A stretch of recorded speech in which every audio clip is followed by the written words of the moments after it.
Welcome to the Caribbean Property Investing Podcast, where we share real-life experiences for successful Caribbean property entrepreneurs.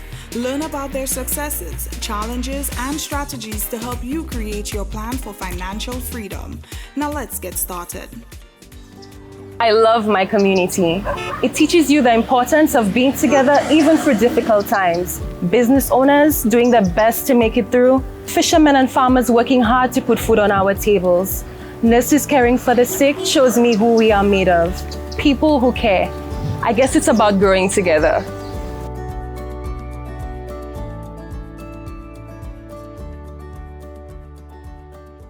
To ruminate, to create your ultimate living space. And at Courts, you'll find what you need. Choose from our wide range of furniture, electronics, and accessories to complete your space. We're here and ready to assist. Give us a call to place your order. Shop online at shopcourts.com or visit us in store. So ruminate at Courts, bringing value home. Welcome to episode 21 of the Caribbean Property Investing Podcast. We thank you for your support as always. Thank you for joining us for another episode. Over the last couple of weeks, we've had a number of, conversations with technical people. We acknowledge the feedback received. People are asking for more personal stories.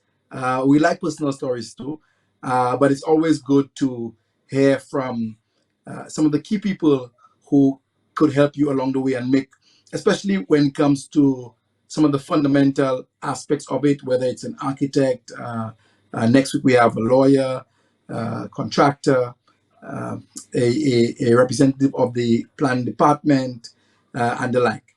Today, we don't have another personal story for you. We want to encourage people to recommend to us perhaps person we could contact with personal stories, or have them call us themselves, or they can reach us via email on caribbeanpropertyinvesting@gmail.com.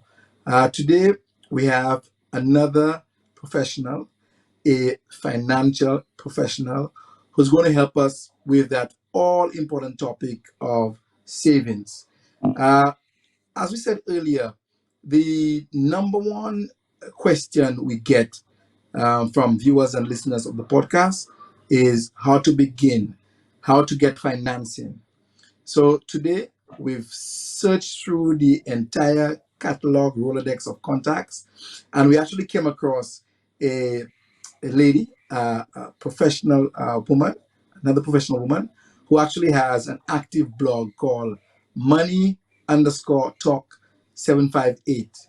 It's about increasing financial literacy in our community. Ladies and gentlemen, men and listeners, allow me to welcome Miss Gale Cumberbatch. Welcome to the show, Gale. Thank you, Anselm. Thank you for having me. Gale, why don't you tell our audience a little bit about yourself? Okay, well, I am born and raised in St. Lucia. A Compre girl, went to Compre Secondary School from the Castries area. I also went to Sir Arthur and furthered my studies in finance in the US. There, I also came across a very interesting course called personal financial planning. That's the first time I ever heard of it, and it was very intriguing to me because in my personality from growing up, I don't want to say I love money, but I love more or less managing it. I like to plan around it and plan for things. So that course actually married well with my personality. I enjoyed it. I loved it. And from there, I came back to St. Lucia and joined the local banking sector for a little over 8 years. And then I moved over to investing recently. And I also became a registered representative for the Eastern Caribbean Securities Exchange. So that's where I am right now. And you did mention my blog, Money Talk with Gale. I started it in 2019, April of 2019. And like you said, the whole purpose of this blog is to increase financial literacy one conversation at a time. What I'm looking to do here is basically change the culture and get us here in St. Lucia more comfortable talking about money, the same way we talk about any other topic like carnival, makeup, hair, cars. Just talking about money could be another topic on real estate. And I thank you for bringing me here because that topic right here is pertinent in what you're doing in real estate because everything costs money. I like what you said, that money is just another topic of conversation, because quite frankly, you only hear about money when people don't have it or when they need it. And why I thought it was really, really fitting to actually have you on and timely is because the number one question, as I've said before, is about how to get started. And this episode and our conversation is going to, we hope, is going to help our audience who's starting at ground zero point zero. This is how you get started.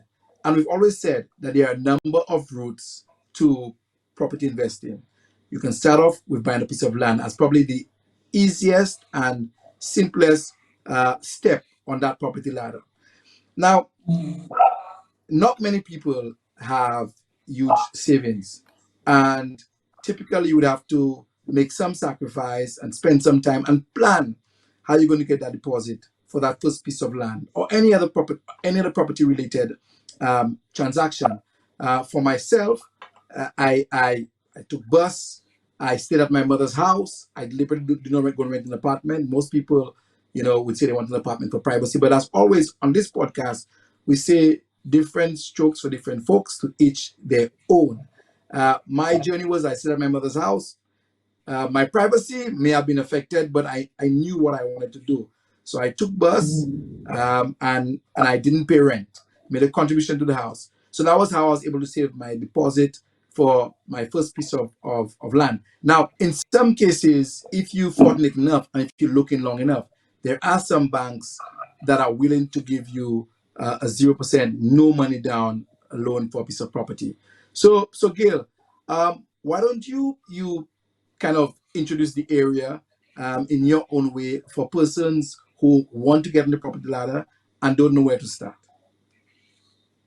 Okay, that's interesting. Following up on the two things you mentioned a while ago, the first one being sacrifices, because what you stated there is basically saying that you had a goal and you made sacrifices in order for you to attain that goal. So that is very important. And the other thing you touched on is going to banks and seeing what they offer. That will definitely be part of your planning process because it is in your information gathering stage, and it's always good to shop around to see what the offers are and see what you will be dealing with. And when we go to the banks, we're not only looking to see what we qualify for, but like you mentioned, we want to see what their terms are because different banks have different terms. I was recently shopping around for mortgages and was quite surprised. Well, not necessarily surprised, but the information I got was very relevant in what I was trying to do because different banks, they have, like you mentioned, different security requirements. They range from about 10% to 0%. And that also would and that would also be based on the value of land you're trying to purchase in relation to the price as well. If some of us, I know some of us always thinking about just consolidating our loans into a mortgage. Different banks have different requirements for that because some banks offer you much lower rates if you're doing mortgage only, right? Once you're consolidating, the interest rate increases. So that's something to keep in mind as well. Um, so let me not stare too much. I know our goal is basically trying to save for our deposit. So I would like to put it in steps, right? So the first thing we would want to do is to set our goals, set our specific, measurable, attainable, realistic, and timely goals. I like to call these SMART goals. And it's important to use these statements because we want it to be specific. So like Ansa mentioned, most people like to start off by buying a piece of land, right? And it all depends on where we are at in life and our financial obligations and what we can spend. Some people want to just start with the land and house. So we have to be clear. It has to be specific.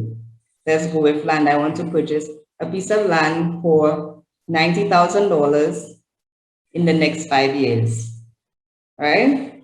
Can it be done? You assess where you're at right now, what your income is, what your current expenses are, your debt obligations, and then we start to plan as to how we can get to purchase that land in 5 years.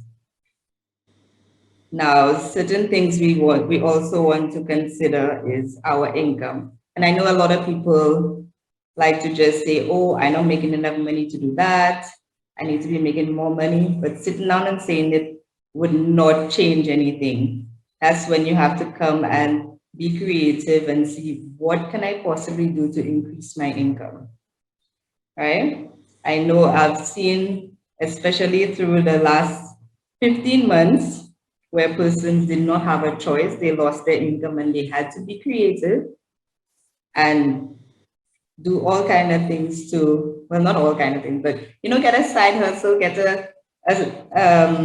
learn something, get a skill, see what you're good at, and put in the time and effort in increasing your income. So that's one way. The other way, you look at our expenses and how can we decrease our expenses to put money towards our savings. And Ansa mentioned two that work for him, which is taking bus and not renting. Some of us don't have that luxury. So we need to assess ourselves and see where or what we can cut, what we can reduce. But my whole thing is it's for time and it's for a goal, right? So this is not for your entire life, right? We have a time stamp on it. We set this to happen in 5 years or 2 years or 3 years. It has to be realistic. So we sacrifice for that time and then we know we're moving up from there, right? So that's the next step basically. Now, when we're saving, so we increase our income and or reduce our expenses. And one thing I realized, which is the hardest thing to do, is budgeting and sticking to our budget. And that's the most important part of money management. And that's the only way we can ensure that our goals are met. Yeah, I want to talk about the side hustle a bit. The side hustle is a phenomenon that's huge internationally. If you go on the Financial Times, if you go on the New York Times, if you go on prominent publications, you will hear about the growth of the side hustle and the importance of the side hustle for professionals who want to accelerate their earning potential or just want to do something different. My original side hustles were, and I, until you said that, I did not even remember those things. I used to teach classes, and it was very tough because I did it for about 3 years. So I taught a private institution, Lance Road, 3 hours from 5:30 to 8:30. I taught first year UE. I taught second year UE. I did that for about 3 years. I also bought a business plan software. It was 69 US. That was before the publishers got smart, and they no longer sold CDs. They sold online subscription. So when it changed to my plan, and you had to pay like $20 a month, as opposed to a one-time fee of $69. So I used that $69 software, $69 software, and it had sample business plans for almost every industry. So I did business plans for people. When I look at the market, I remember a business plan cost anywhere between $5,000 to $11,000. This is a normal business plan. And I said, but wait, that's too expensive. Can I do something for like $1,000, $1,500? So I did that. So it was business management software, and I used to teach after school. I can tell you, I had a young family at the time, and it was tough because you would sacrifice a lot of time for some money that you needed for your goal. But what I like about what you said, and for emphasis, not emphasis, for emphasis, you said it was for a time. It was time based, and that's why I think the Yeah. sacrifice that we talk about, instead of just bemoaning the fact that you're not getting a promotion or you're not getting a raise, that you commit to a goal for a sacrifice for a time. Thank you for reminding me Right. of that. No, so we were on it was specific and it was measurable on the SMART goals. Mhm. Yes. So specific and measurable. And attainable is the next step. So it has to be attainable. So if you currently have zero savings and you're making a certain amount of money with expenses and probably current debt, you probably is 1 year or 2 year attainable for your 10% savings. So that's why we talk about attainable and realistic. We can do these two together, So that's why we don't want to do like pie in the sky goals where you say, oh, I will be able to get that land by next year. Really, when you put the maps down, is it really attainable? Is it really realistic? So that's why we want to make sure that the goals can be met. And the last one is time bound, which we spoke about earlier. I have a question. Attainable Mhm. and realistic. How can we help our audience determine whether or not the goal that they've set for the short term is actually attainable or realistic? What guidelines can we give them so they know that, hey, buddy, that possible, that ain't making sense because you can do that one way or the other. What guidelines can we give them? We can go, and some it's like going back to basics, right? So first we gather our information, like we said, we speak to people, we speak to our banks, we see how much we need and so we have an amount, and then we take our pen and pencil and start writing, start doing the basic adding and subtracting, start saying, okay, if I go ahead and save this amount monthly for 12, 24, 36 months, how much will I have at the end? How much more do I need to make? How much more do I need to add? Right? There are online calculators everywhere that would show you if you know what percentage your bank is giving. Um, look at savings account that give you higher than the minimum. The minimum is 2%. You want to look for fixed deposits. You want to look for anything above 2% to make sure that your money while saving is generating money on its own. So it's back to basics. It's not just sitting there and saying, this amount and use arbitrary numbers. You write down, you do your calculations, so you have definitive figures that you have to save monthly in order to reach your goal. You said something, which obviously it's obvious to very good planners and not so obvious to some people like me at the beginning about setting a budget. Based on your budget, obviously you know what you can spend and what you should spend and how you should kind of cut up that pie. Is there any value, I imagine, in looking at your spend historically? So when you look at the last 12 months and remove any exceptional item, I know good planners who would actually put aside, say, $100 a month or $200 a month, because they know in 1 year's time they will need to change their tires, or they put aside $50 a month because they know that they have to pay the insurance, if you have a vehicle, or any other commitments.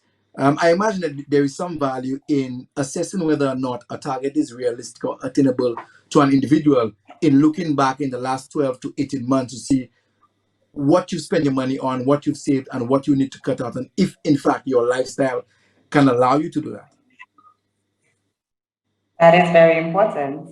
And that, oh, I got excited when you asked that question. So I'm going to give you a personal story. I'm going to be very vulnerable and open up here, right? So I probably like many, you get paid, you make sure all your bills are paid, your savings aside, your debt's paid, you go to the grocery store, you have an idea as to how much you spend monthly, and you go along with your month as usual. The week before payday, you check your account, you say, okay, I have this amount left for the next week until payday, and you ration it out until payday, and you start that cycle over again. So I made a decision to do a big purchase. I'm preparing for a big purchase right now. And the first thing I did was to set a budget and track my spending. And I did that by the first month, I was surprised as to how much money I was spending, how much money I was actually spending. And I'm telling you, I'm very simple. I don't go and spend money like dinners and parties. I don't do many of these things. So it was surprising to me. Just the little things, and they call them leakages, right? Things you don't account for and you don't realize how much they add up in a month. So the first month was critical. So I was like, okay, this is what's happening. Let me try again the next month and see, what's really going on. So I budgeted again. I adjusted my budget because the first time you think you're spending this amount and certain categories needed to increase, certain needed to decrease.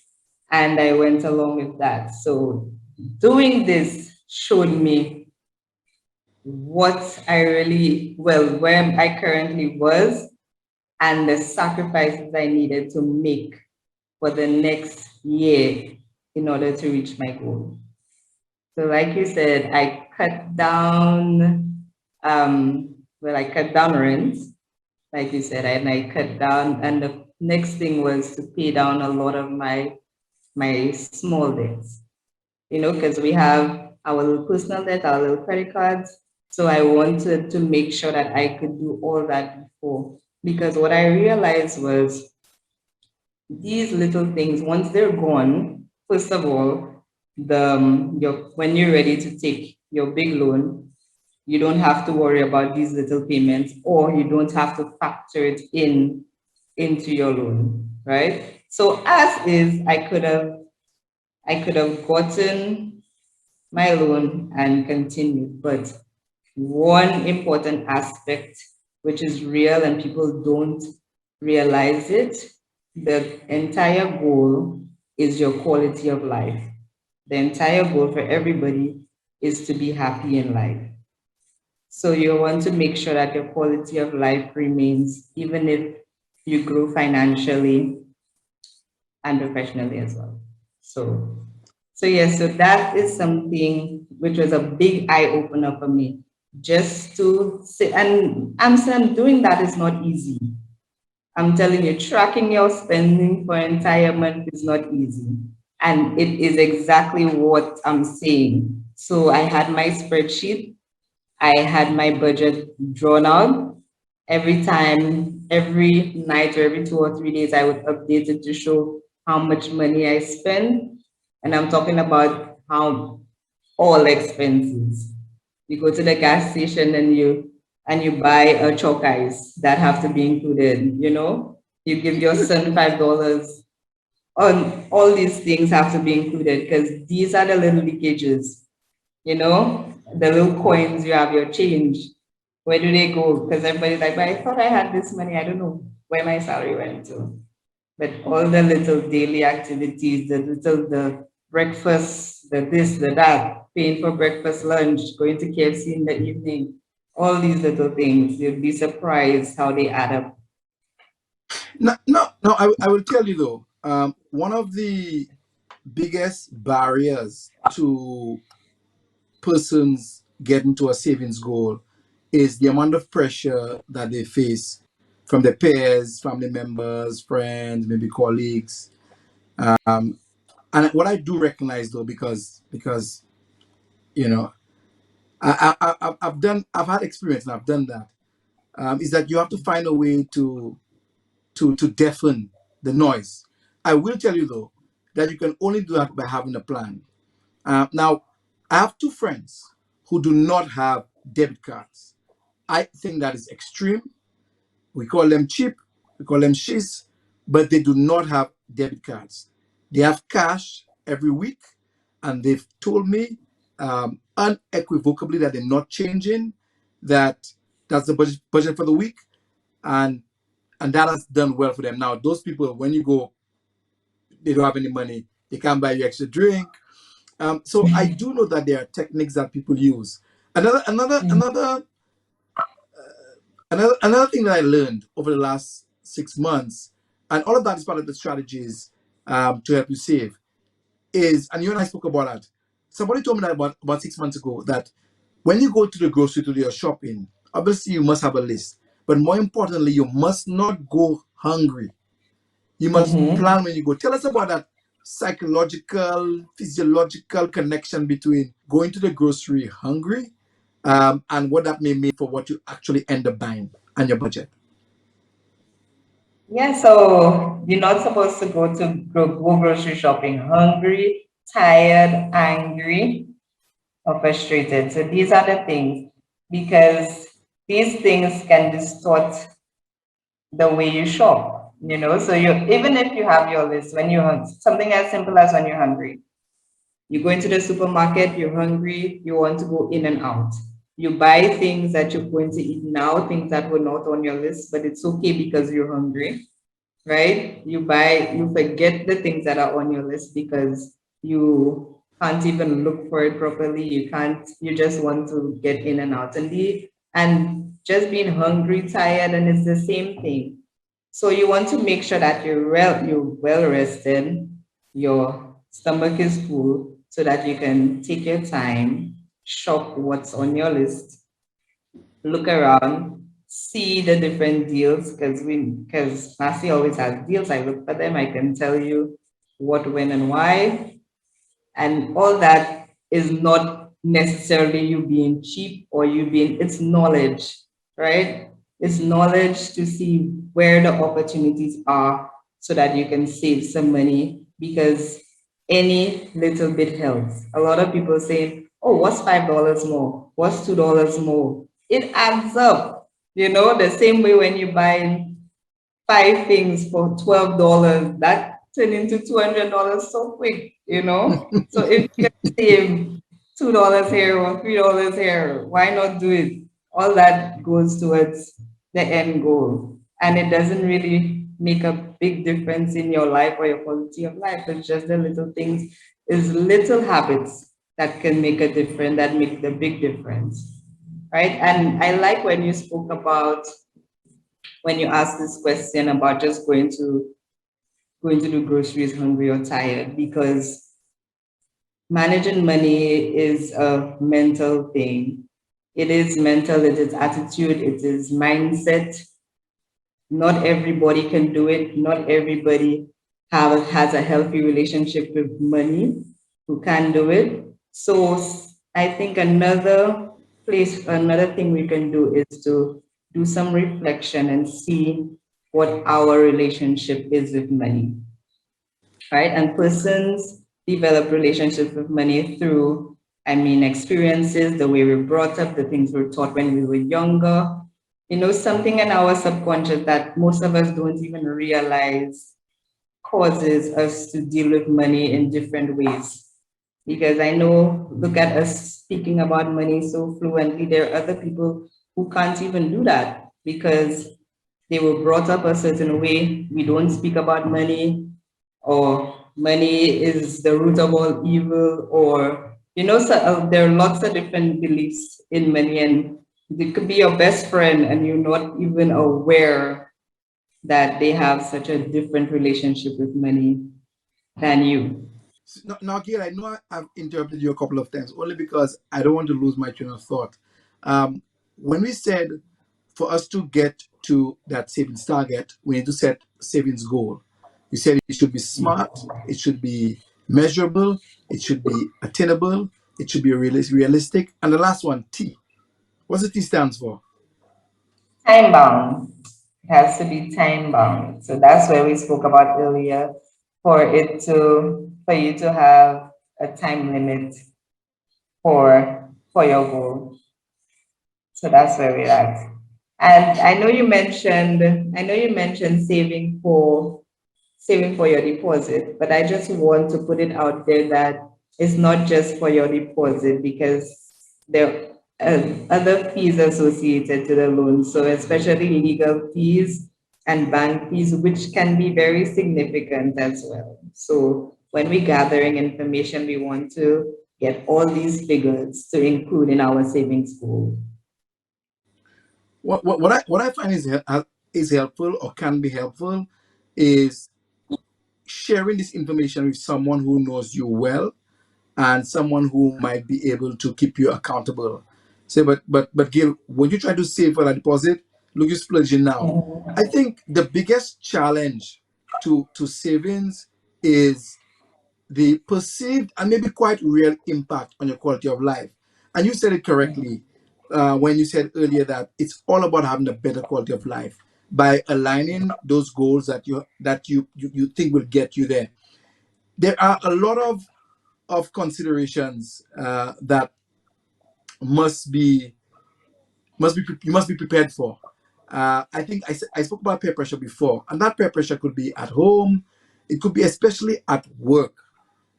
Now we live in a very secretive society. People don't like sharing their plans because they always believe that if I share my plans, it will be put at risk. Somebody might take my idea. Somebody might sabotage me, and Right. somebody might even go to a garden because of bad mind, etc., etc., etc. Call me naive, but I try not to think of those things. That idea of bad mind and jealousy, because I believe that what you sow what you reap. So if you invest in people and you display an attitude of love and care, I believe that, and I would continue to believe that you will get it back. A simple thing like buying food every day.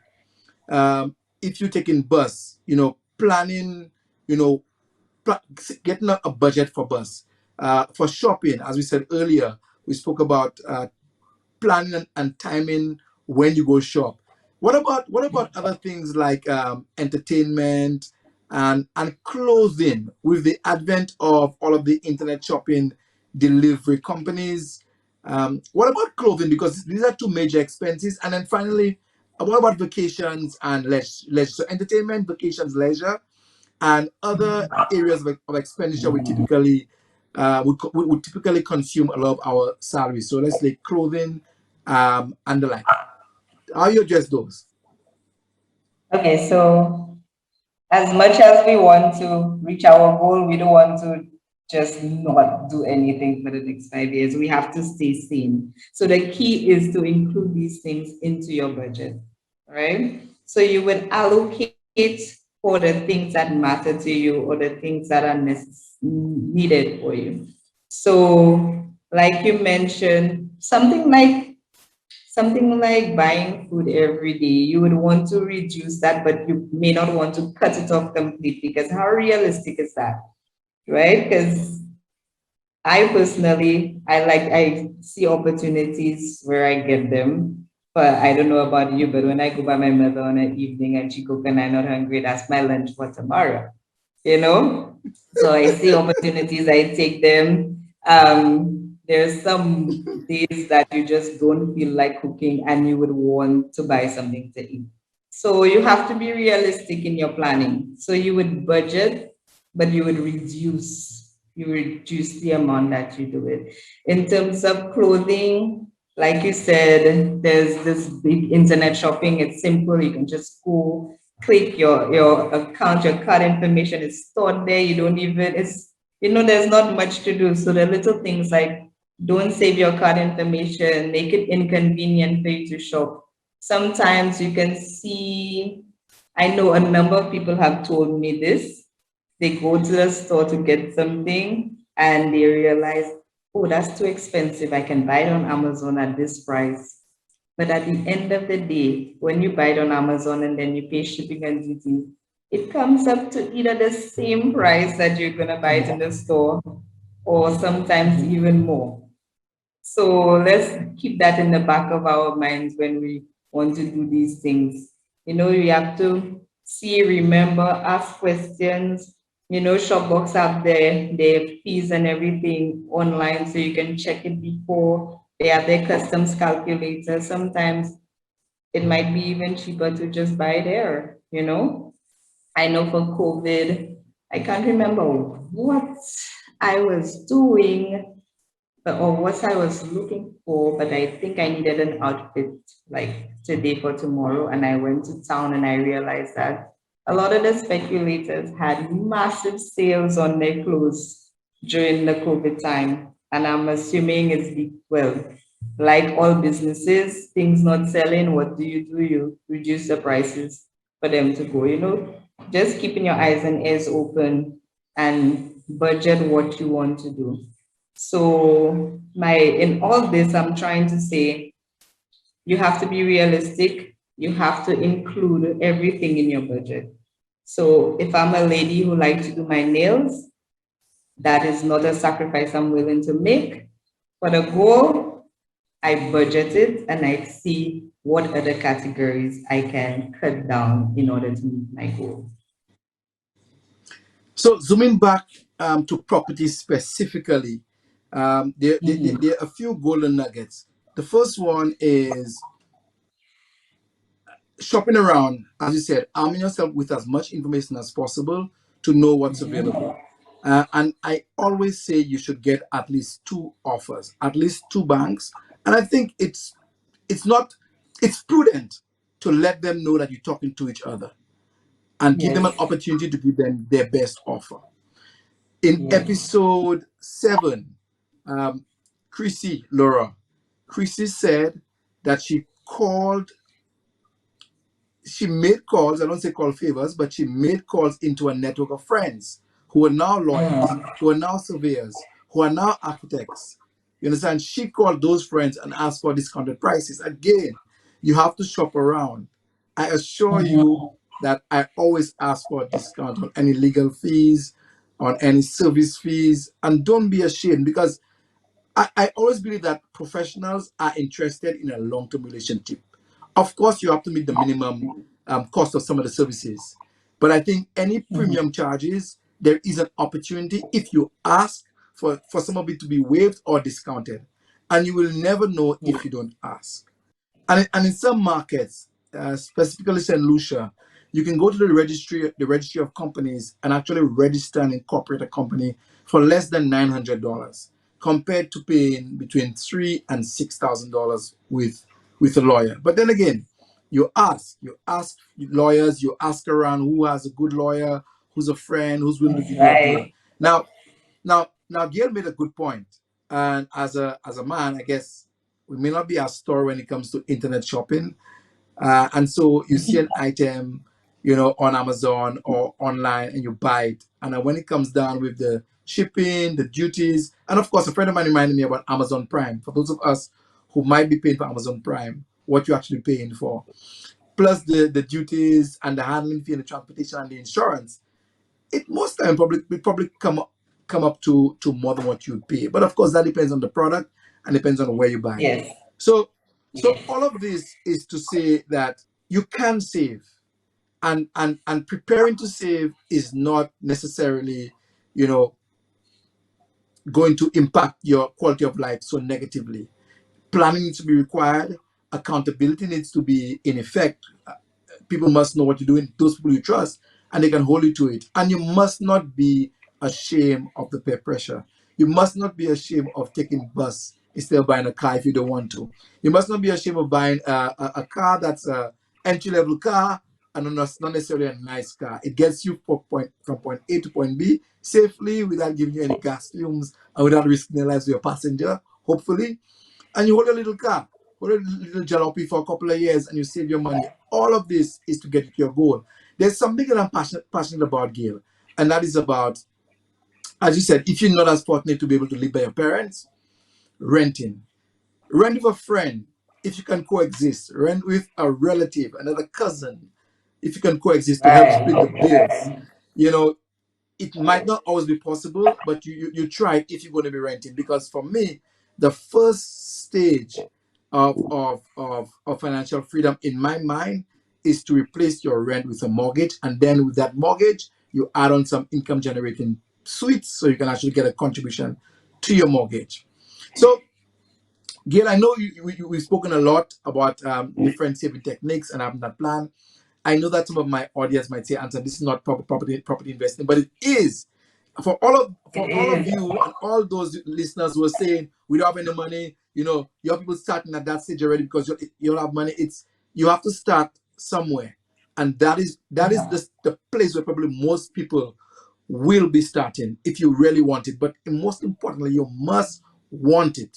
You must want it. That's You must know what it's going to yes, do for you. yes. Gail, before I hand over to you for your final comments, I want to talk about the insurances, because in your savings and in your budget, what I've come to realize is that it's almost more important to have medical insurance than life insurance. Life Yeah. insurance is important if you can do it. Obviously, you have both, but if you were to choose one, I believe in living a day-to-day life.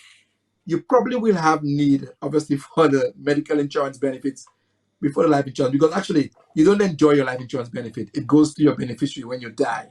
So even then, with your life insurance, if your company, if you're fortunate enough for your company to provide it for you, that's a savings for you. It's always good to also supplement it as well. But life insurance must be within your medical insurance, sorry, must be within your budget. Gail, your final comments. Yes. So I agree with you on the insurance aspect because a lot of people get financially set back due to unforeseen circumstances, and medical is one, just like hurricanes and homeowners insurance. So insurance is very important in terms of being financially. I know a lot of people is like, oh, insurance just taking your money, but insurance is for what if, what if I fall sick? What if I do this? I'm saving for this purpose. If I don't have insurance, I will have all my savings will be depleted in medical services. So this is where the insurances come in, and this is why it's important to ensure that you remain financially stable and you remain on the track to reaching your goal for your down payments. In terms of my final comments, already time really ran. Okay, so the whole point of this session is how do we save for our down payments? All right, we can all do it. The key points is getting that information, knowing how much we need, setting our SMART goals. Our SMART goals are specific, measurable, attainable, realistic, and time bound. We also need to see where we are at, do an assessment, and get our pen and paper, go back to basics, and see how we can get to our goal within a certain amount of time. There may be a need to increase our income and or decrease our expenses, but we need to keep in mind that these are the small sacrifices that we're making to reach the end goal, and the end goal is being able to earn your property, develop your property, and turn it into an income-bearing property. So we always need to keep our eye on the prize and remember why we're doing it, and it's just for time. And also look for higher income savings venues.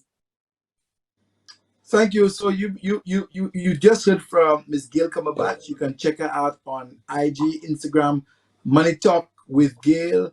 Money_talk758 is where you can see all of her contributions, her content, key nuggets for advice, as well as how to contact her. So you've been listening to another episode of Caribbean Property Investing. Remember what your goal is. There will be challenges, but stay focused, stay the course.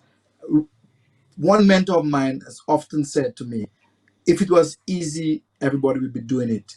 The difference between success and failure is your ability to persevere. Persevere. Remember, join the conversation. Check us out on Instagram, Facebook, YouTube, and at CaribbeanPropertyInvesting.com.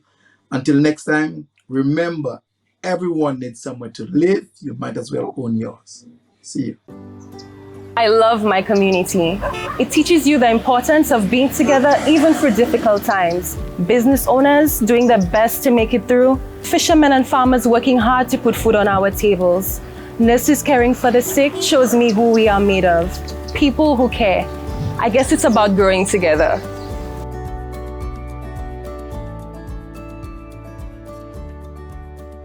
To ruminate, to create your ultimate living space. And at Courts, you'll find what you need. Choose from our wide range of furniture, electronics, and accessories to complete your space. We're here and ready to assist. Give us a call to place your order. Shop online at shopcourts.com or visit us in store. So ruminate at Courts, bringing value home. Congratulations and thank you for tuning in to the Caribbean's first property investing podcast. We want to help Caribbean people create wealth and achieve financial freedom through property investing. Our show provides general advice based on personal experiences and is for educational purposes only. For more information, resources, and past episodes, visit us at CaribbeanPropertyInvesting.com. Remember to click the subscribe button so you never miss a show. Let's go.